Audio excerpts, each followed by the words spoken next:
লন্ডনে আসছে চালকবিহীন ট্যাক্সি। ২০২৬ সালেই উবার আর ওয়েমো শুরু করছে রোবোটিক সার্ভিস। এতে বিপদে পড়তে যাচ্ছেন হাজার হাজার প্রাইভেট হায়ার ড্রাইভার, যাদের বেশিরভাগই বাংলাদেশি, পাকিস্তানি আর ভারতীয় বংশোদ্ভূত।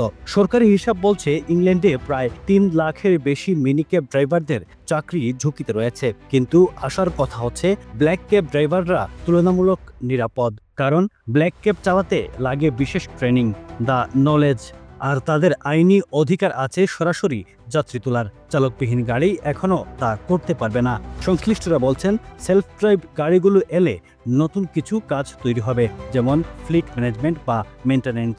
কিন্তু পুরনো ড্রাইভারদের দ্রুত নতুন দক্ষতা শেখা জরুরি, নইলে বড় বেকারত্বের ঝড় আসছে।